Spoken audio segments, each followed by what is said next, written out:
कहानी की शुरुआत होती है एक हॉस्पिटल से, जहां हम एना नाम के एक नर्स को देखते हैं। उसकी शिफ्ट खत्म हो चुकी थी और वो घर जाने लगी। तभी डॉक्टर ने एना से एक मरीज के बारे में पूछा जिसके हाथ पर किसी ने काट लिया था। डॉक्टर ने कहा, मुझे उस मरीज की रिपोर्ट अपने टेबल पर चाहिए। एना उस पेशेंट का पता करने के लिए रिसेप्शन पर गई, जहाँ उसे पता चला वो मरीज अब आईसीयू में एडमिट है। ये बात एना को बिल्कुल भी हजम नहीं हुई कि एक बाइक के काटने से कोई आईसीयू में कैसे चला गया। एना की शिफ्ट खत्म हो चुकी थी, इसलिए वो रिसेप्शन को मरीज की रिपोर्ट डॉक्टर को देने की बोलकर वहाँ से चली गई अपने घर के लिए। जब वो रास्ते में जा रही थी तब पुलिस और एम्बुलेंस की गाड़ियों से परेशान होकर उसने रेडियो ऑन कर लिया। रेडियो पर एक इम्पोर्टेंट न्यूज चल रही थी जिसको एना ने इग्नोर कर दिया और ये जवानी है दीवानी वाले गाने सुनने लगी। घर पहुंचने के बाद एना ने गाड़ी पार्क की और अंदर गई, जहाँ एना का हस्बैंड बेड पर लेटकर टीवी देख रहा था। उसकी शिफ्ट आज जल्दी खत्म हो गई थी। एना उसके साथ जाकर सो गई और दोनों ने एक दूसरे को पूरे दिन का हालचाल सुनाया। जब वो लोग बात कर रहे थे तभी टीवी पर इमरजेंसी न्यूज फिर से स्टार्ट हो गई, लेकिन एना और लुइस ने न्यूज पे ध्यान नहीं दिया और घोड़े बेचकर सो गए। अगले दिन उनके रूम का दरवाजा अपने आप ही खुल गया। जब लुइस ने उठकर देखा तो सामने एक छोटी बच्ची खड़ी थी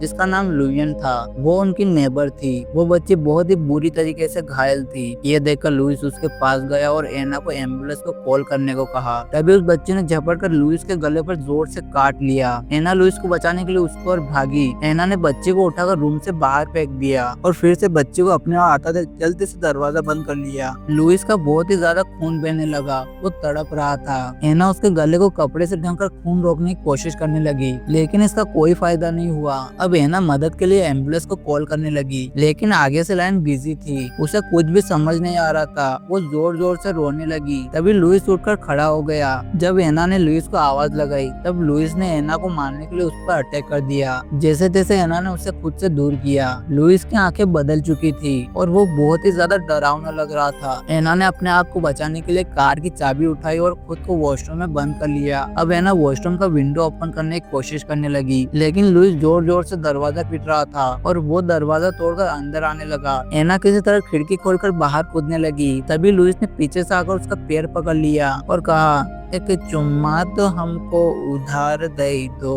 एना ने उसे जोर से धक्का दिया और बाहर निकल गई। एना ने बाहर आकर देखा कि टाउन का कितना बुरा हाल हो गया। घर जल रहे हैं, लोग इधर उधर भाग रहे हैं। ये सब एक ज़ोंबी वायरस के फैलने की वजह से हो रहा था। लेकिन ये सिर्फ एना के पड़ोस तक सीमित नहीं था, बल्कि पूरा शहर इस वायरस की चपेट में आ गया था। लोग एक दूसरे को काट कर खाने लगे। एना को समझ पाए तभी लुइस बाहर आ गया। एना जल्दी से कार में बैठ गई, लेकिन लुइस उसकी जान नहीं छोड़ता। वो कार पर चढ़कर उसका शीशा तोड़ने की कोशिश करने लगा। एना बहुत ही ज्यादा घबरा गई। उसने कार स्टार्ट की और वहाँ से निकल गई। लुइस अब भी उसका पीछा कर रहा था। रास्ते में एना देखते है कि कुछ लोग एक लड़के को बहुत ही बुरी तरीके से काट रहे थे। एना को कुछ भी समझ नहीं आता ये क्यों हो रहा है, क्यों लोग एक दूसरे को मार रहे हैं। लेकिन तभी एक आदमी वहाँ आया और वो एना से कार छीनने की कोशिश करने लगा। घबरा कर एना ने एक्सीलेटर दबा दिया, जिससे उसकी कार आउट ऑफ कंट्रोल हो गई। एना की कार एक पेड़ से जाकर टकरा गई और उसका बहुत ही बुरा एक्सीडेंट हो गया। एना बेहोश हो गई थी। जब उसकी आंखें खुली तो वो कार से बाहर आई। तभी एक गंजा पुलिस वाला जिसका नाम केनिथ है, उसने एना पर गन पॉइंट करके कहा, मुझसे कुछ कहो, ताकि केनिथ को पता चल जाए कि एना इंसान है या ज़ोंबी, क्योंकि ज़ोंबी बोला नहीं करते। एना ने कहा, टेक्नोलॉजी। ये सुनकर पुलिस वाले को यकीन हो गया और वो आगे बढ़ गए। एना भी उसके पीछे पीछे जाने लगी, क्योंकि उसे पता था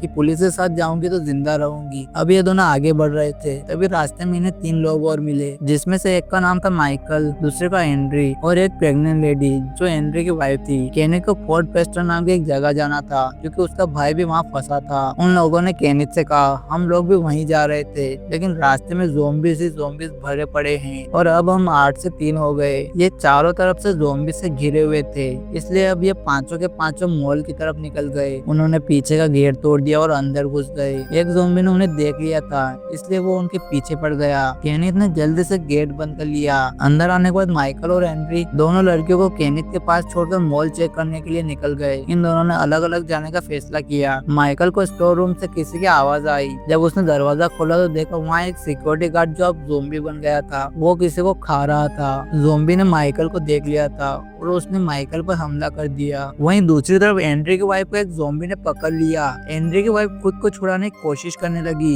ज़ोंबी ने उसे छोड़ दिया और केनिथ पर टूट पड़ा और वो दोनों पानी के पूल में गिर गए। वहीं माइकल ने उस ज़ॉम्बी के सिर पे एक डंडा घुसाकर उसे मार दिया और अपनी जान बचा ली। एना ने शॉटगन उठाकर उस ज़ॉम्बी के सिर को उड़ा दिया, जिससे ज़ॉम्बी तड़पने लगा। यहाँ उसने केनिथ की जान बचा ली थी और माइकल भी अब वहाँ आ गया। अब ये लोग बड़ी तेजी से लिफ्ट की ओर भागने लगे। वहाँ जाकर वो ऊपर वाले फ्लोर पर गए, जहाँ 3 गार्ड्स और भी थे। उन्होंने उस वाले फ्लोर पर कब्जा किया हुआ था। बाकी लोगों ने कहा नीचे कोई भी जगह सेफ नहीं है। गार्ड्स ने कहा ये तुम्हारी दिक्कत है, हमारी नहीं, तुम कोई जगह ढूंढ लो। केनिथ ने कहा अगर मैं तुम्हारा मुंह फोड़ दूं तब तुम्हें मेरी बात समझ आएगी। गार्ड्स ने कहा अबे गंजे, मेरे हाथ में गन दिखाई नहीं दे रही तुझे? गार्ड ने सभी गन छीन ली और बहुत समझाने के बाद आखिरकार उन्हें अपने फ्लोर पर रखने के लिए वो लोग मान गए। अंदर जाकर एना ने केनिथ की चोट पर पट्टी लगाई। तभी न्यूज में बताते हैं कि ज़ॉम्बी को अगर मारना है तो उनके सिर पे गोली मारो। और वहाँ के मिलिट्री ऑफिसर ने बताया कि फोर्ट पोस्टर अभी भी सेफ जगह है, कोई यहाँ आना चाहे तो आ सकता है, और अगर कोई यहाँ पर नहीं आ पा रहा तो हम उनको हेलीकॉप्टर से रेस्क्यू करेंगे।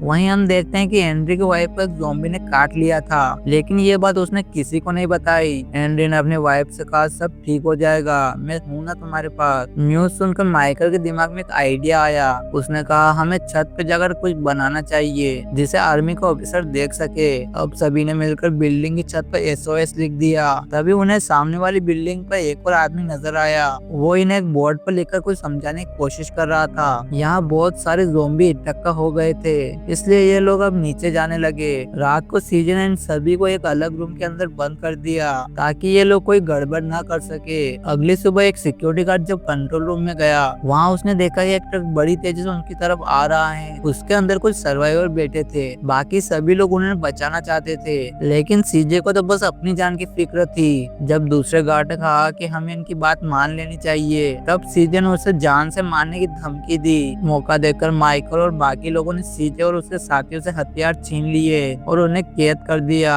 अब सभी लोगों ने सर्वाइवर को बचाने के लिए दरवाजा खोला। ड्राइवर ने ट्रक दरवाजे पर लगाया और माइकल और हेनरी बाहर आए। एक कपल ने तो ट्रक के ऊपर चढ़कर खुद को सेव कर लिया था। उन्होंने कहा कि अभी भी ट्रक के अंदर 6 लोग और हैं, उन्हें बचाओ जल्दी।